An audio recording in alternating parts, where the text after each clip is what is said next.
My name's Emma, and this is the story of how I went from being unwanted to becoming the heir of a business empire. It's not a fairy tale, far from it. It's a story of survival, resilience, and the power of one person's love in a world of indifference. I was born in a small suburban town, the kind where everyone knows everyone else's business.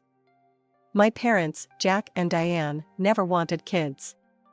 They were more interested in living the high life than changing diapers. But my grandmother, Eleanor, had other plans. "Jack, Diane, I'll make it worth your while," Eleanor said once. "Have a child, and I'll ensure you're well compensated." That's how I came into this world, as a business transaction. Eleanor was a wealthy businesswoman, owning a thriving company and several properties. She'd always dreamed of having a grandchild to carry on her legacy. My parents, seeing dollar signs, agreed. From the moment I could walk, I knew I wasn't wanted. Jack and Diane provided the basics: food, shelter, clothes, but that was it. There was no warmth, no bedtime stories, no proud smiles when I took my first steps or said my first words. "Quiet down, Emma," Diane would snap whenever I tried to get her attention. "Mommy's busy." Jack was no better. He'd look right through me, as if I was a ghost haunting their perfect life. But then there was Eleanor. My savior, my guardian angel. Her mansion became my sanctuary. The vast gardens were my playground, the lavish rooms, my escape from the cold indifference at home. "Come here, my little treasure," Eleanor would say, opening her arms wide. I'd run into them, feeling safe and loved. Let me tell you about the world. But life has a cruel way of taking away the things we love most. On my 13th birthday, instead of celebration, there was devastation. Eleanor passed away suddenly, leaving a void in my life that nothing could fill. I remember standing at her funeral, feeling lost and alone. Jack and Diane stood behind me, but they might as well have been strangers. They didn't comfort me, didn't hold my hand. They were probably already calculating their inheritance. "Well, that's that," Jack said as we drove home from the cemetery. Back to normal life. But what was normal? Without Eleanor, my world had lost its color. I was now truly alone, trapped in a house with two people who saw me as nothing more than an inconvenience. The years after Eleanor's death were a descent into hell. Jack and Diane, no longer held in check by Eleanor's watchful eye, showed their true colors.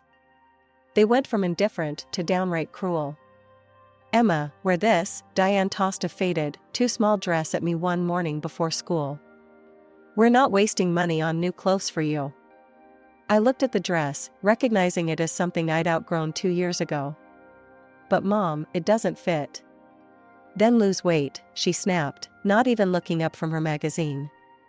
This became my new normal. While Jack and Diane splurged on expensive dinners, lavish vacations, and wild parties, I was left with hand-me-downs and leftovers. School became my refuge.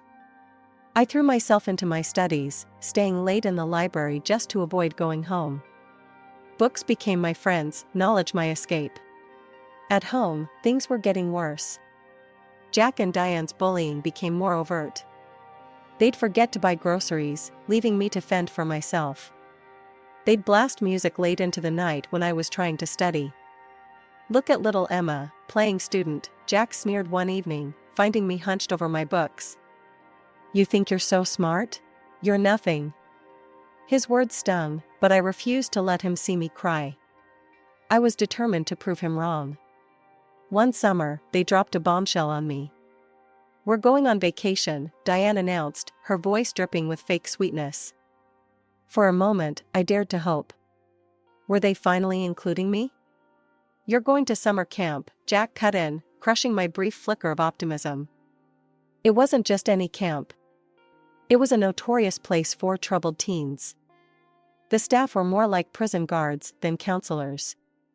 We were woken at dawn, forced through grueling physical exercises, and subjected to endless lectures about our failings. "You're here because nobody wants you," one staff member, a burly man named Mike, growled at us. "We're going to make you into something useful." But even in this hellish place, I found a glimmer of hope. I met others like me, kids thrown away by those who should have loved them. We formed a bond, a pact to survive. I'm Lily, a girl with bright red hair whispered to me one night after lights out. What's your story? And so, in hushed tones, we shared our pain, our dreams, our determination to overcome. Lily became my first real friend, a sister in all but blood. When the summer ended and I returned home, I was changed. Hardened, yes, but also more determined than ever. I had survived the camp. I could survive anything. How was camp, sweetie? Diane asked with mock concern when I walked through the door. I looked her straight in the eye, something I'd never dared to do before. Educational, I replied, my voice steady. Something in my tone made her step back. Good. Let them see that I wasn't their punching bag anymore. I had a plan now. Education was my way out. I would excel, I would escape, and I would make Eleanor proud. The road ahead was long and hard, but I was ready. The next few years were a balancing act between surviving at home and thriving at school. I threw myself into every opportunity one could find: academic competitions, clubs, part-time jobs. Anything to build my resume and save money for the future I was determined to have. Why are you never home? Jack growled one evening when I returned late from a debate club meeting. I shrugged, trying to appear nonchalant. School stuff. Diane chimed in from the couch, not bothering to look up from her phone. Don't waste your time, Jack. She'll amount to nothing, just like Eleanor said. That got my attention. What do you mean, like Eleanor said? Diane's eyes gleamed with malice. Oh, didn't we tell you? Your precious grandmother left a will. You get her fortune if you graduate from university. My heart raced. A fortune? University? This was the first I'd heard of it. Jack laughed, a harsh, grating sound. As if you'll ever make it to university. We're making sure of that. Their words hit me like a physical blow. All this time, they'd been sabotaging me on purpose. The lack of support, the constant put-downs, it was all to keep me from my inheritance. I retreated to my room, my mind whirling. I had to get out of here, but how? I was still a minor, with no money and nowhere to go.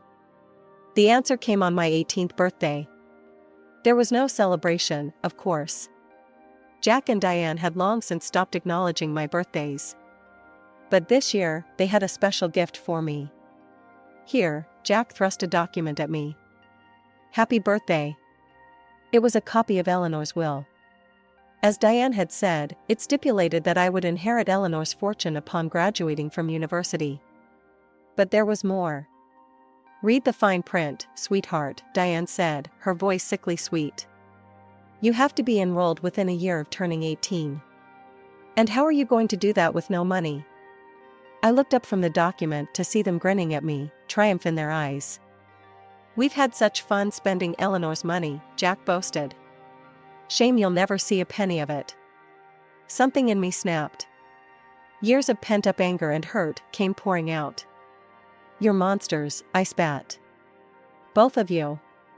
Eleanor loved me, and you've spent years trying to destroy me out of pure greed.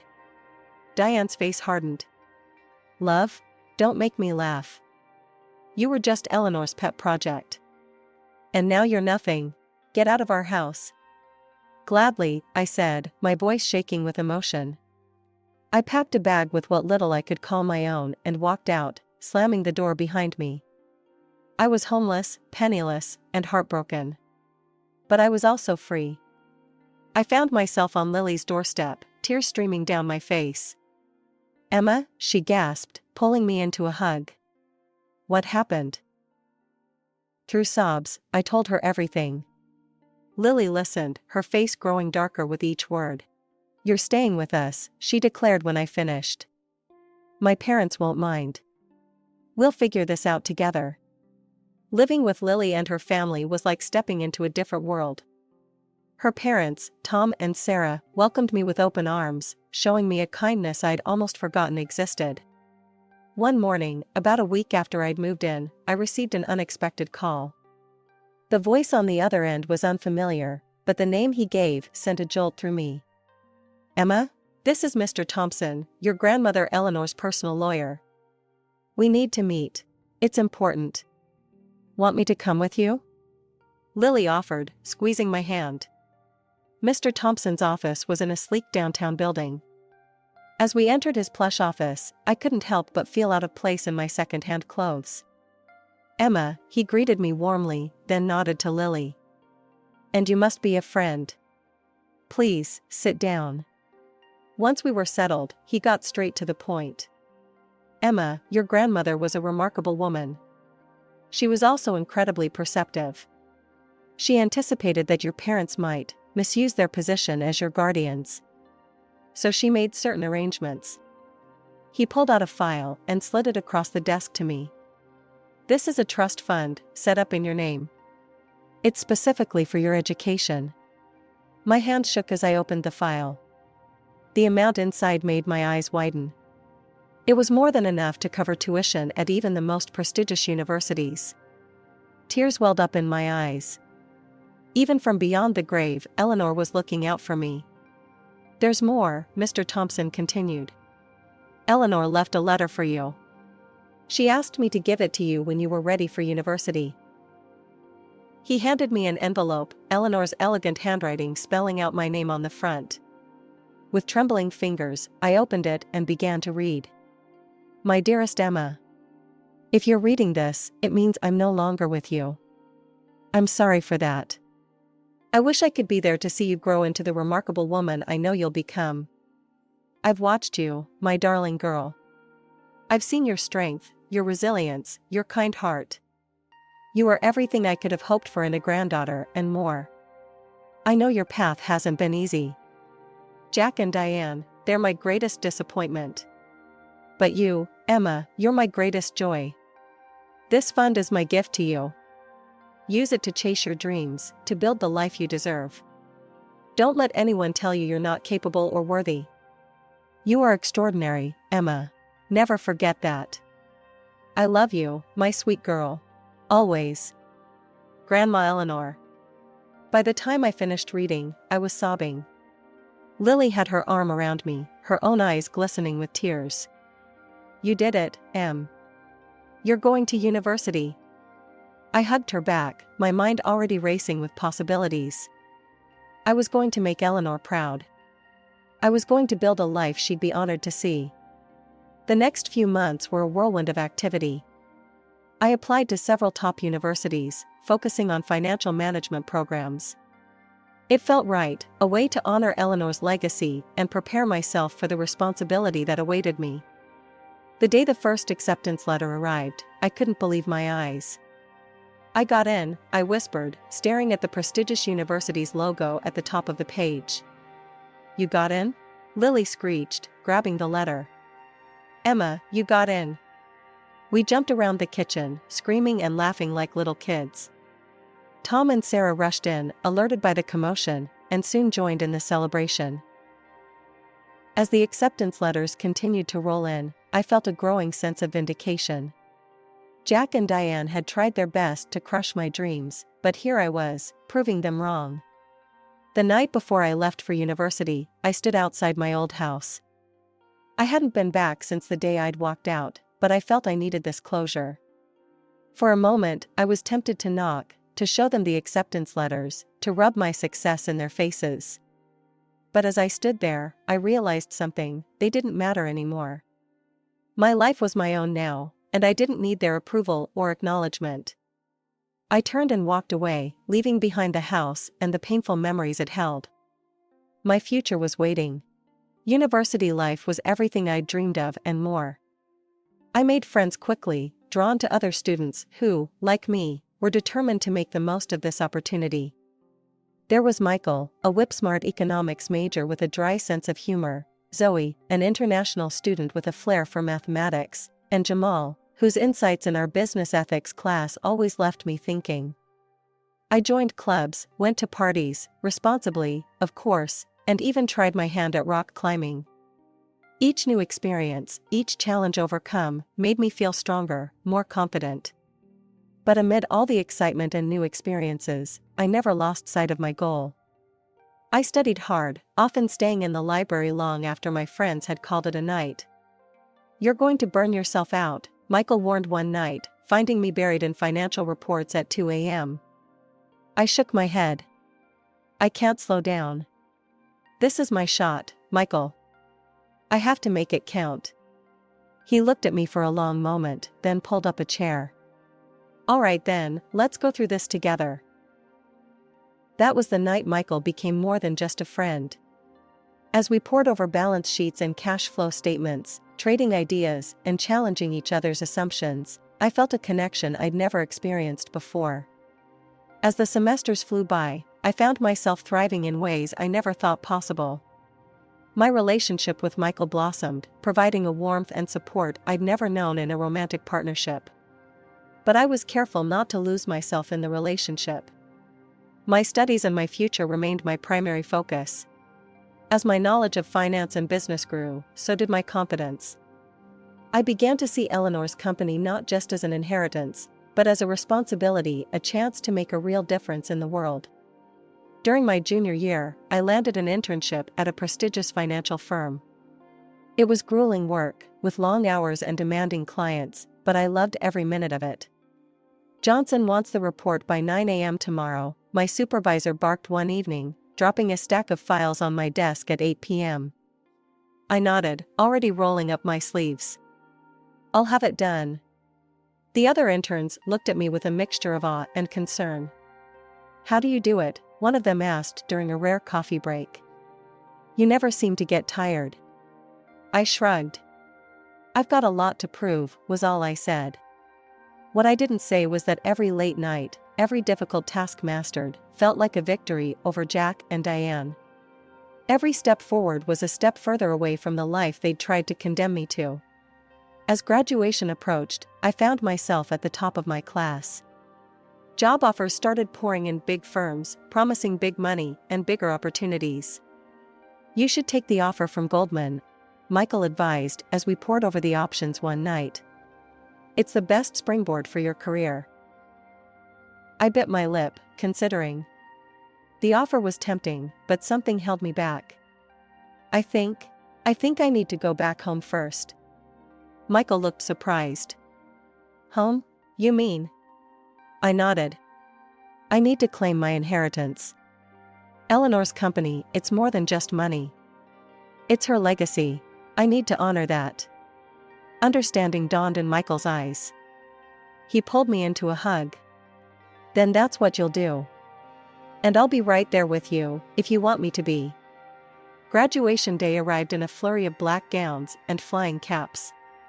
As I stood with my classmates, diploma in hand, I felt a surge of triumph. I'd done it. Despite everything, I'd done it. The drive back to my hometown felt surreal. As familiar landmarks passed by, I couldn't help but reflect on how much had changed and how much hadn't. Michael sat beside me, a steady presence, his hand occasionally squeezing mine in silent support. Our first stop was Mr. Thompson's office. He greeted us warmly, pride evident in his eyes as he shook my hand. "Congratulations on your graduation, Emma. Eleanor would be so proud." "Thank you," I said, my voice steady. "I'm here to claim my inheritance." Mr. Thompson nodded, his expression turning serious. "Of course. I prepared all the necessary paperwork. But Emma, you should know, your parents won't give up easily." I steeled myself. "I'm counting on it." The next few days were a whirlwind of legal meetings and paperwork. I pored over financial reports, familiarizing myself with the current state of Eleanor's, now my, company. Finally, the day came to confront Jack and Diane. We pulled up to the house, my childhood prison, and for a moment, I felt like that scared little girl again. But then I remembered who I was now. I strode up to the door, Michael a step behind me, and rang the bell. The door swung open, revealing Diane.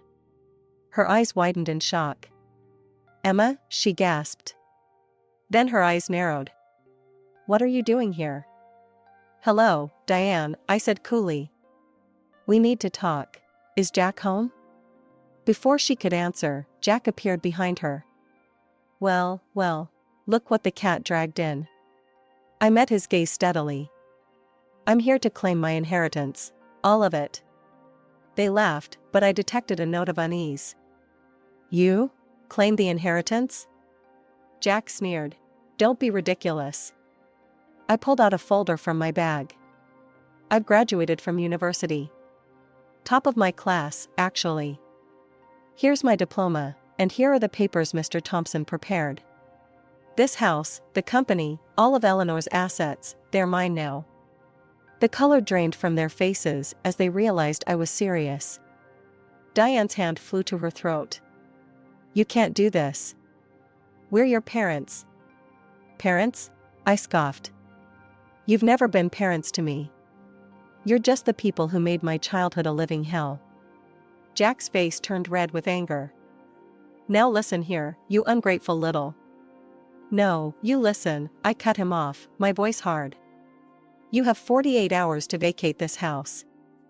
As for the company, I'll be taking over as CEO effective immediately. Your services are no longer required. With that, I turned on my heel and walked away, leaving them sputtering in the doorway. As we got back in the car, Michael let out a low whistle. Remind me never to get on your bad side, he said, a mix of awe and admiration in his voice. I let out a shaky laugh, the adrenaline starting to wear off. Let's go. We have a company to save. The next few weeks were intense. I threw myself into learning every aspect of the business, working long hours to undo the damage Jack and Diane had done. It wasn't easy. There were moments of doubt, of fear. But every time I felt overwhelmed, I remembered Eleanor's words. You are extraordinary, Emma. Never forget that. Slowly but surely, things began to turn around. I implemented new strategies, cut unnecessary expenses, and brought in fresh talent. The company began to thrive once again. One morning, as I was reviewing quarterly reports, my assistant buzzed in. Ms. Emma, there's a Mr. and Mrs. Harrison here to see you. They don't have an appointment, but they're quite insistent. I froze, recognizing the names immediately. Jack and Diane. Taking a deep breath, I steeled myself. Send them in, please. They walked in, looking significantly less polished than I remembered. Jack's suit was wrinkled, and Diane's designer clothes seemed a bit worn. The past year hadn't been kind to them. Well, if it isn't our darling daughter, Jack sneered, but I could hear the desperation beneath his bravado. I leaned back in my chair, fixing them with a cool stare. What do you want? Diane stepped forward, her eyes pleading. Emma, sweetie, we've had time to think. We realize we made mistakes. Mistakes? I cut her off. Is that what you call years of neglect and abuse? Jack's face reddened. Now listen here. No, you listen, I snapped, standing up. You're here because you're desperate. You've blown through whatever money you managed to squirrel away, haven't you? And now you think you can waltz in here and what? Ask for a handout? They had the decency to look ashamed, but I wasn't done. Let me make this clear. You are not my parents. You lost that right a long time ago. I owe you nothing. Diane began to sob dramatically. But we're family. Family? I laughed bitterly. Family doesn't treat each other the way you treated me. Lily's family showed me more love in a few months than you did in 18 years. I walked around my desk, standing tall before them. I'm going to give you a choice. Option 1, you leave now and never contact me again. Option 2, I call security and have you removed, and then I press charges for all the years of child neglect and emotional abuse. Your choice. Jack's face contorted with rage. You ungrateful little. Security it is, then. I cut him off, reaching for my phone. Wait, Diane cried out. We'll go. As they shuffled towards the door, I felt a twinge of something. Not regret, exactly, but a sort of hollow sadness for what could have been. The past no longer had a hold on me. I was free to shape my future, and I intended to make it a bright one. The next few years flew by in a whirlwind of success and growth. One morning, as I was preparing for a board meeting, my assistant knocked on my office door. "Ms. Emma, there's a young woman here to see you. She says her name is Sophie and that it's important." Curious, I agreed to see her. A moment later, a girl who couldn't have been more than 18 walked in. She looked nervous, her hands fidgeting with the straps of her worn backpack. "Ms. Emma," she began, her voice shaky. I need your help." As she told her story, I felt a chill run down my spine. Sophie's tale was eerily familiar: neglectful parents, dreams of education, a grandmother who had tried to help but passed away. It was like looking into a mirror of my past. "I heard about you," Sophie finished, her eyes shining with hope. "About how you overcame everything. I thought, maybe you could help me too." For a moment, I was speechless. Then, I made a decision that would change both our lives. "Sophie," I said, my voice gentle but firm, "I can't give you money directly. That wouldn't solve the real problem. But I can offer you something better, a chance." Over the next few months, I threw myself into establishing the Eleanor Chance Foundation. Named after my grandmother, it would provide scholarships, mentoring, and support to young people from difficult backgrounds. The day we launched the foundation was one of the proudest of my life.